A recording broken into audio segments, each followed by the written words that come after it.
ಬಂಧುಗಳೇ ನಮಸ್ಕಾರ, ಹೇಗಿದ್ದೀರಿ ನೀವೆಲ್ಲರೂ? ನಾನು ಸುಬ್ರಹ್ಮಣ್ಯ ಎಸ್ ಹಂಡಿಗೆ. ಬಂಧುಗಳೇ, ನಟ ದರ್ಶನ್ಗೆ ಸಂಕಷ್ಟದ ಮೇಲೆ ಸಂಕಷ್ಟ ಎದುರಾಗ್ತಿದೆ. ಇಷ್ಟು ದಿನ ಏನೇ ಕಾಂಟ್ರವರ್ಸಿ ಆಗಲಿ, ಏನೇ ಸಣ್ಣ ಪುಟ್ಟ ತಪ್ಪು ಎಡವಟ್ಟಾಗಲಿ, ನಾನಾ ರೀತಿಯಲ್ಲಿ ನಟ ದರ್ಶನ್ ತಪ್ಪಿಸ್ಕೊಂಡು ಬರ್ತಾ ಇದ್ರು. ಅತ್ಯಂತ ಪ್ರಭಾವಿಯಾಗಿರುವ ಕಾರಣಕ್ಕಾಗಿ, ಕೋಟ್ಯಾಂತರ ಅಭಿಮಾನಿಗಳನ್ನು ಹೊಂದಿರುವಂಥ ಸ್ಟಾರ್ ನಟ ಎನ್ನುವ ಕಾರಣಕ್ಕಾಗಿ, ಹಣ ಇದ್ದಂಥ ಕಾರಣಕ್ಕಾಗಿ ಎಲ್ಲದರಿಂದಲೂ ಕೂಡ ತಪ್ಪಿಸ್ಕೊಂಡು ಬರ್ತಾ ಇದ್ರು. ಆದರೆ ಯಾವಾಗ ರೇಣುಕಾ ಸ್ವಾಮಿ ಕೊಲೆ ಪ್ರಕರಣದಲ್ಲಿ ದರ್ಶನ್ ಲಾಕ್ ಆದ್ರೂ, ಇದೀಗ ತಪ್ಪಿಸಿಕೊಳ್ಳಲಾಗದಂತಹ ಸಂಕೋಲೆ ಒಳಗಡೆ ದರ್ಶನ್ ಬಂಧಿತರಾಗಿದ್ದಾರೆ. ಒಂದು ಕಡೆಯಿಂದ ನೀವೆಲ್ಲರೂ ಗಮನಿಸ್ತಾ ಇದ್ದೀರಿ, ಕೊಲೆ ಪ್ರಕರಣಕ್ಕೆ ಸಂಬಂಧಪಟ್ಟ ಹಾಗೆ ದರ್ಶನ್ಗೆ ಎದುರಾಗಿರುವಂತಹ ಸಂಕಷ್ಟ. ಅದರ ನಡುವೆ ಮತ್ತೊಂದು ಪ್ರಕರಣದಲ್ಲಿ ಇದೀಗ ಚಾರ್ಜ್ ಶೀಟ್ ಸಲ್ಲಿಕೆ ಆಗ್ತಾ ಇದೆ. ಅವರ ಫಾರ್ಮ್ ಹೌಸ್ನಲ್ಲಿ ವಿಶಿಷ್ಟ ಪ್ರಭೇದದ ಬಾತುಕೋಳಿಯನ್ನ ಸಾಕಿದ್ರು, ಆದರೆ ಅದನ್ನ ಸಾಕುವ ಹಾಗಿಲ್ಲ. ಆದರೂ ಒಂದಷ್ಟು ಮಂದಿ ಏನು ಮಾಡ್ತಾರೆ, ಕಾನೂನನ್ನ ಮೀರಿ ಹಣ ಇದ್ದಂಥವರು, ಪ್ರಭಾವಿಗಳು ಆ ವಿಶಿಷ್ಟ ಪ್ರಭೇದದ ಬಾತುಕೋಳಿಯನ್ನು ಸಾಕುವಂಥ ಪ್ರಯತ್ನವನ್ನು ಪಡ್ತಾರೆ. ದರ್ಶನ್ ಕೂಡ ಅಂಥದ್ದೇ ಕೆಲಸವನ್ನು ಮಾಡಿದರು. ಹೀಗಾಗಿ ಈ ಹಿಂದೆ ದರ್ಶನ್ ವಿರುದ್ಧ ದೂರು ದಾಖಲಾಗಿತ್ತು, FIR ಕೂಡ ಆಗಿತ್ತು. ಅರಣ್ಯ ಇಲಾಖೆ ಅಧಿಕಾರಿಗಳು 5 ಬಾರಿ ನೋಟಿಸನ್ನು ಕೊಟ್ಟರೂ ಕೂಡ ದರ್ಶನ್ ಯಾವುದೇ ನೋಟಿಸ್ಗೂ ಉತ್ತರವನ್ನು ಕೊಟ್ಟಿರಲಿಲ್ಲ. ಅದೇನು ದೊಡ್ಡ ಪ್ರಕರಣ ಬಿಡು ಅಂತ ಹೇಳಿ ದರ್ಶನ್ ಸುಮ್ಮನಾಗಿದ್ರು. ದರ್ಶನ್ ಪ್ಲೇಸ್ನಲ್ಲಿ ಇನ್ಯಾರೇ ಇದ್ದಿದ್ರೂ ಕೂಡ ಆ ಪ್ರಕರಣದಲ್ಲಿ ಅರೆಸ್ಟ್ ಆಗ್ತಾ ಇದ್ರು. ಆದರೆ ದರ್ಶನ್ ಪ್ರಭಾವಿ ಎನ್ನುವ ಕಾರಣಕ್ಕಾಗಿ ಅರಣ್ಯ ಇಲಾಖೆ ಅಧಿಕಾರಿಗಳು ತೀರಾ ತಲೆ ಕೆಡಿಸ್ಕೊಳ್ಳೋಕೆ ಹೋಗಿರಲಿಲ್ಲ. ಆದರೆ ಇವಾಗ ಕೊಲೆ ಕೇಸ್ನಲ್ಲಿ ಲಾಕ್ ಆಗ್ತಿದ್ದ ಹಾಗೆ ಅತ್ತ ಅರಣ್ಯ ಇಲಾಖೆ ಅಧಿಕಾರಿಗಳು ಚಾರ್ಜ್ ಶೀಟ್ ಸಲ್ಲಿಕೆಗೆ ಮುಂದಾಗಿದ್ದಾರೆ. ಅದರಲ್ಲಿ ದರ್ಶನ್ ಪತ್ನಿ ವಿಜಯಲಕ್ಷ್ಮಿ A1 ಆಗಿದ್ರೆ, ದರ್ಶನ್ A3 ಆಗಿದ್ದಾರೆ. ಅದರ ನಡುವೆ ಮತ್ತೊಂದು ಸಂಕಷ್ಟ ಅಂದ್ರೆ, ಅವರ ಆನೇಕಲ್ ಫಾರ್ಮ್ ಹೌಸ್ ಬಳಿ ಆ ಫಾರ್ಮ್ ಹೌಸ್ ಅನ್ನು ನೋಡಿಕೊಳ್ತಿದ್ದಂಥ ವ್ಯಕ್ತಿಯೊಬ್ಬರ ಮೃತದೇಹ ಪತ್ತೆಯಾಗಿದೆ. ಆ ವಿಚಾರಕ್ಕೆ ಸಂಬಂಧಪಟ್ಟ ಹಾಗೆ ಪೊಲೀಸರು ಇದೀಗ ದರ್ಶನ್ರಿಗೆ ನೋಟಿಸ್ ಅನ್ನು ಕೊಡೋದಕ್ಕೆ ಸಿದ್ಧತೆಯನ್ನ ಮಾಡಿಕೊಳ್ತಿದ್ದಾರೆ. ಇದೆಲ್ಲವೂ ಒಂದು ಕಡೆಯಿಂದ ಆದ್ರೆ, ಮತ್ತೊಂದು ಕಡೆಯಿಂದ ಇದೀಗ ನಟ ದರ್ಶನ್ ಮನೆಗೂ ಕೂಡ ಸಂಚಕಾರ ಬಂದಿದೆ. ಯಾವುದೇ ಸಂದರ್ಭದಲ್ಲಿ ನಟ ದರ್ಶನ್ ಮನೆ ಧ್ವಂಸ ಆಗಬಹುದು. ದರ್ಶನ್ ಹೊರಗಡೆ ಇದ್ದಿದ್ರೆ ಅಥವಾ ದರ್ಶನ್ ಆರಾಮಾಗಿ ಇದ್ದಿದ್ರೆ ಇಂತಹ ಪರಿಸ್ಥಿತಿ ಎದುರಾಗ್ತಿರಲ್ಲ. ಮನೆಯನ್ನು ಉಳಿಸ್ಕೊಳ್ಳೋಕೆ ಏನೇನು ಪ್ರಯತ್ನ ಪಡಬೇಕು, ಎಲ್ಲೆಲ್ಲಿ ಪ್ರಭಾವ ಬೀರಬೇಕು, ಯಾರ್ಯಾರ ಮೂಲಕ ಹೇಳಿಸ್ಬೇಕು, ಎಲ್ಲ ಕೆಲಸವನ್ನು ಕೂಡ ದರ್ಶನ್ ಮಾಡಿಸ್ತಾ ಇದ್ರು. ಆದರೆ ಇದೀಗ ದರ್ಶನ್ ಪೊಲೀಸ್ ಕಸ್ಟಡಿಯಲ್ಲಿ ಇರುವಂಥ ಕಾರಣಕ್ಕಾಗಿ ಅಥವಾ ಕೊಲೆ ಪ್ರಕರಣದಲ್ಲಿ ಲಾಕ್ ಆಗಿರುವಂಥ ಕಾರಣಕ್ಕಾಗಿ ಮನೆ ಉಳಿಸ್ಕೊಳ್ಳೋದು ಬಹಳ ಕಷ್ಟ ಎನ್ನುವ ರೀತಿಯಲ್ಲಿ ವಿಶ್ಲೇಷಣೆ ಮಾಡಲಾಗ್ತಿದೆ. ಏನು ಮನೆಗೆ ಸಂಬಂಧಪಟ್ಟಾಗಿ ಏನು ಬೆಳವಣಿಗೆ ಆಗಿದೆ ಅನ್ನೋದು ಗಮನಿಸ್ತಾ ಹೋಗೋದಾದ್ರೆ, ಇವತ್ತು DK ಶಿವಕುಮಾರ್ ಹಾಗೆ BBMP ಮುಖ್ಯ ಆಯುಕ್ತರಾಗಿರುವಂಥ ತುಷಾರ್ ಗಿರ್ನಾಥ್ ಈ ವಿಚಾರಕ್ಕೆ ಸಂಬಂಧಪಟ್ಟ ಹಾಗೆ ಹೇಳಿಕೆಯನ್ನು ಕೊಟ್ಟಿದ್ದಾರೆ. ನಾವು ಆ ಮನೆ ತೆರವುಗೊಳಿಸೋದಕ್ಕೆ ಸಂಬಂಧಪಟ್ಟ ಹಾಗೆ ಕ್ರಮ ತೆಗೆದುಕೊಳ್ತಾ ಇದ್ದೇವೆ, ಸದ್ಯದಲ್ಲೇ ಮನೆಯನ್ನು ತೆರವುಗೊಳಿಸಲಾಗುವುದು ಎನ್ನುವ ರೀತಿಯಲ್ಲಿ ಹೇಳಿಕೆಯನ್ನು ಕೊಟ್ಟಿದ್ದಾರೆ. ಹೀಗಾಗಿ ಯಾವಾಗ ಬೇಕಾದರೂ ಮನೆ ಧ್ವಂಸ ಆಗಬಹುದು ಎನ್ನುವ ಪರಿಸ್ಥಿತಿಗೆ ಬಂದಿದೆ. ಏನ ಮನೆ ಕತೆ ಅಂತ ಗಮನಿಸ್ತಾ ಹೋಗೋದಾದ್ರೆ, ಬೆಂಗಳೂರಿನ ರಾಜರಾಜೇಶ್ವರಿ ನಗರ ಅತ್ಯಂತ ಪ್ರತಿಷ್ಠಿತ ಏರಿಯಾ. ಆ ರಾಜರಾಜೇಶ್ವರಿ ನಗರದ ಐಡಿಯಲ್ ಹೋಮ್ಸ್ ಬಡಾವಣೆಯಲ್ಲಿ ಇರುವಂಥ ಮನೆ ಅದು. ಎಲ್ಲಿದೆ ಆ ಮನೆ ಅಂತ ಗಮನಿಸ್ತಾ ಹೋಗೋದಾದ್ರೆ, ಕೆಂಗೇರಿ ಹೋಬಳಿಯ ಹಲಗೆ ಒಡೆಯರಹಳ್ಳಿ ಗ್ರಾಮದ ಸರ್ವೆ ನಂಬರ್ 53ರ ಹದ್ದಿಗಿಡದ ಹಳ್ಳ ಅಂತ ಬರುತ್ತೆ. ಅಂದ್ರೆ ಒಂದು ರಾಜಕಾಲುವೆ ಬರುತ್ತೆ. ಆ ರಾಜಕಾಲುವೆ ಮೇಲೆಯೇ ಮನೆ ಇದೆ. ಅಂದ್ರೆ ಪೂರ್ಣ ಮನೆ ಇಲ್ಲ, ಆದರೆ ಮನೆ ಕಟ್ಟುವಂತಹ ಸಂದರ್ಭದಲ್ಲಿ ಹೆಚ್ಚು ಕಡಿಮೆ 2100 ಚದರ ಅಡಿಯಷ್ಟು ಸರ್ಕಾರಿ ಆಸ್ತಿಯನ್ನ ಅಥವಾ ರಾಜಕಾಲುವೆಯ ಆ ಜಾಗವನ್ನ ಒತ್ತುವರಿ ಮಾಡಿಕೊಳ್ಳಲಾಗಿದೆ. ರಾಜಕಾಲುವೆಯ ಬಫರ್ ಝೋನ್ ಅಂತ ಹೇಳಿ ಕರಿತೀವಿ, ಇಂತಿಷ್ಟು ಜಾಗ ಅಂತ ಹೇಳಿ ಬಿಟ್ಟಿರ್ತಾರೆ, ಆದರೆ ಆ ಜಾಗವನ್ನು ಒತ್ತುವರಿ ಮಾಡಿಕೊಳ್ಳಲಾಗಿದೆ. ನಟ ದರ್ಶನ್ ಗೊತ್ತಿದ್ದು ಆ ತಪ್ಪನ್ನು ಮಾಡಿದ್ರೋ, ಗೊತ್ತಿಲ್ಲದೆ ಆ ತಪ್ಪನ್ನು ಮಾಡಿದ್ರೋ, ಅದೆಲ್ಲವೂ ಕೂಡ ಬೇರೆ ವಿಚಾರ. ಆದರೆ ಇಲ್ಲಿರುವಂಥ ಪ್ರಶ್ನೆ ಏನಪ್ಪಾ ಅಂದರೆ, ನಟ ದರ್ಶನ್ ರೀತಿಯಲ್ಲಿ ಸಾಮಾನ್ಯ ಜನರು ಇಂತಹ ಎಡವಟ್ಟು ಅಥವಾ ಇಂತಹ ತಪ್ಪನ್ನು ಮಾಡಿದ ಸಂದರ್ಭದಲ್ಲಿ ಹಿಂದೆ ಮುಂದೆ ನೋಡದೆ ಅವರ ಮನೆಯನ್ನು ಧ್ವಂಸಗೊಳಿಸಲಾಗಿದೆ. ಆದರೆ ದರ್ಶನ್ ಮನೆಯನ್ನು ಯಾಕೆ ಧ್ವಂಸಗೊಳಿಸಿಲ್ಲ ಅನ್ನೋದು ಎಲ್ಲರಲ್ಲೂ ಕೂಡ ಇದ್ದಂಥ ಪ್ರಶ್ನೆ. ಅದಕ್ಕೆ ಸಂಬಂಧಪಟ್ಟ ಈ ಹಿಂದೆ ಏನೇನು ಬೆಳವಣಿಗೆ ಆಗಿತ್ತು ಅಂತ ಗಮನಿಸ್ತಾ ಹೋಗೋದಾದ್ರೆ, 2016ರಲ್ಲಿ ಸಿದ್ದರಾಮಯ್ಯ ನೇತೃತ್ವದ ಸರ್ಕಾರ ಇದ್ದಾಗ ಬೆಂಗಳೂರಲ್ಲಿ ಪ್ರವಾಹ ಪರಿಸ್ಥಿತಿ ತಲೆದೋರ್ಬಿಟ್ಟಿತ್ತು. ಸಾಕಷ್ಟು ಸಮಸ್ಯೆ ಆಗಿತ್ತು. ಒಂದಷ್ಟು ಮನೆಗೆ ನೀರು ನುಗ್ಗೋದು, ರಸ್ತೆ ಮೇಲೆ ನೀರು ನಿಲ್ಲೋದು, ಇಂತಹ ಸಮಸ್ಯೆಗಳಲ್ಲೂ ಕೂಡ ಸೃಷ್ಟಿಯಾಗಿತ್ತು.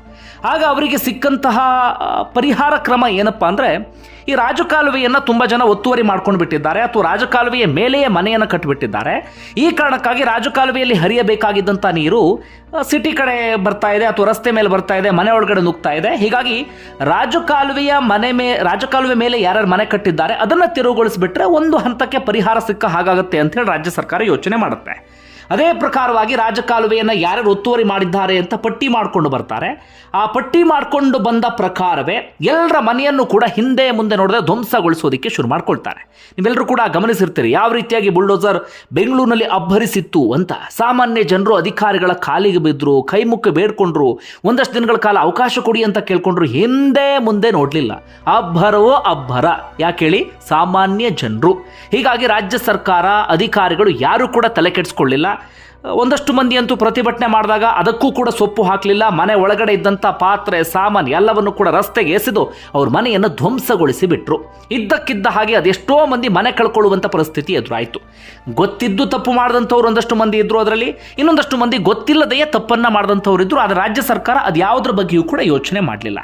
ಹೀಗೆ ತೆರವುಗೊಳಿಸ್ಕೊಂಡು ಬಂದಂತಹ ಸಂದರ್ಭದಲ್ಲಿ ಈ ರಾಜರಾಜೇಶ್ವರಿ ನಗರದ ಐಡಿಯಲ್ ಹೋಮ್ಸ್ ಬಡಾವಣೆ ಅಲ್ಲಿಯ ಒಂದು ಪಟ್ಟಿಯನ್ನು ಕೂಡ ಮಾಡಲಾಯಿತು. ಆ ಪಟ್ಟಿಯನ್ನು ಮಾಡಿದಾಗ ಅಲ್ಲಿ ಹೆಚ್ಚು ಕಡಿಮೆ 7 ಎಕರೆ 31 ಗುಂಟೆಯಷ್ಟು ಒತ್ತುವರಿ ಆಗಿತ್ತು. 7 ಎಕರೆ ಅಂದರೆ ಎಷ್ಟು ಜನ ವಾಸ ಮಾಡಬಹುದು ಅನ್ನೋದನ್ನು ನೀವೇ ಕಮೆಂಟ್ ಬಾಕ್ಸಲ್ಲಿ ಮೆನ್ಷನ್ ಮಾಡಿ.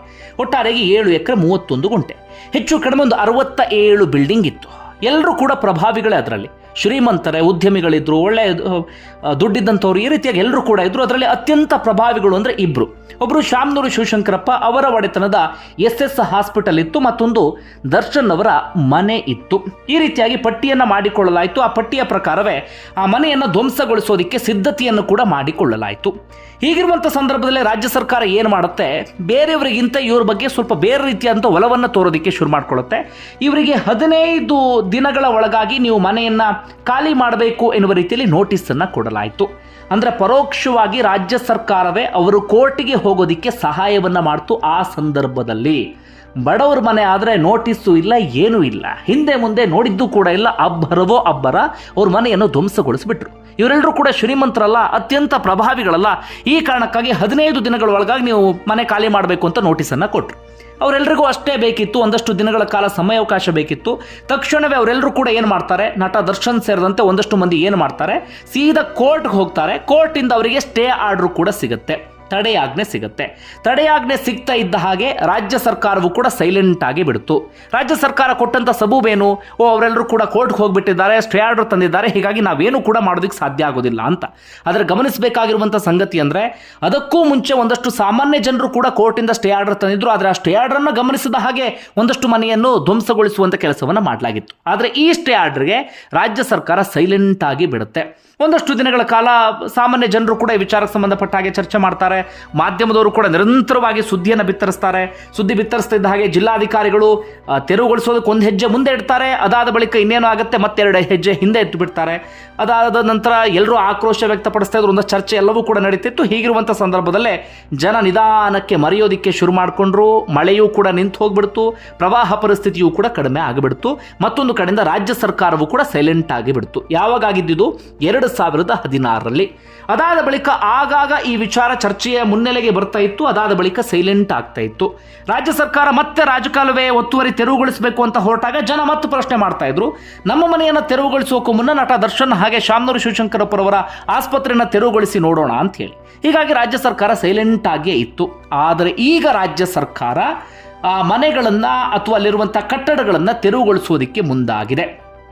ಅದಕ್ಕೆ ರಾಜ್ಯ ಸರ್ಕಾರ ಕೊಡ್ತಿರುವಂಥ ಕಾರಣ ಏನಪ್ಪ ಅಂದರೆ ತಡೆಯಾಜ್ಞೆ ತಂದು ಸಾಕಷ್ಟು ವರ್ಷಗಳಾಗಿದೆ. ಇದೀಗ ತಡೆಯಾಜ್ಞೆಯ ಅವಧಿಯೂ ಕೂಡ ಮುಗಿದು ಹೋಗಿಬಿಟ್ಟಿದೆ. ಹೀಗಾಗಿ ನಮಗೆ ಯಾವುದೇ ರೀತಿಯಲ್ಲೂ ಕೂಡ ಸಮಸ್ಯೆ ಇಲ್ಲ. BBMP ಅಧಿಕಾರಿಗಳಿಗೆ ಈಗಾಗಲೇ ಮೌಖಿಕ ಸೂಚನೆಯನ್ನು ಕೊಟ್ಟಿದ್ದೇವೆ, ಸ್ವಲ್ಪ ದಿನಗಳಲ್ಲಿ BBMP ಅಧಿಕಾರಿಗಳು ಕಾರ್ಯಪ್ರವೃತ್ತರಾಗ್ತಾರೆ ಅಂತ.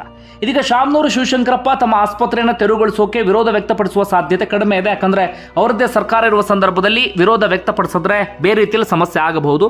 ಇನ್ನು ವಿರೋಧ ವ್ಯಕ್ತಪಡಿಸಬಹುದಾಗಿದ್ದಂಥವ್ರು ಅಂದರೆ ಅದು ದರ್ಶನ್ ಹೊರಗಡೆ ಇದ್ದಿದ್ರೆ ತಮ್ಮ ಪ್ರಭಾವವನ್ನು ಬಳಸಿ, ತಮ್ಮ ಇನ್ಫ್ಲುಯೆನ್ಸ್ ಮೂಲಕ ಏನೇನೋ ಮಾಡಿ ತಮ್ಮ ಮನೆಯನ್ನು ಉಳಿಸ್ಕೊಳ್ಳೋಕೆ ಪ್ರಯತ್ನ ಪಡ್ತಾ ಇದ್ರು. ಆದರೆ ಇದೀಗ ಪೊಲೀಸ್ ಕಸ್ಟಡಿಯಲ್ಲಿ ಇದ್ದಂಥ ಕಾರಣಕ್ಕಾಗಿ, ಕೊಲೆ ಪ್ರಕರಣದಲ್ಲಿ ಲಾಕ್ ಆಗಿರುವಂಥ ಕಾರಣಕ್ಕಾಗಿ ದರ್ಶನ್ ಕೂಡ ಏನು ಮಾಡುವಂಥ ಸ್ಥಿತಿಯಲ್ಲಿ ಇಲ್ಲ.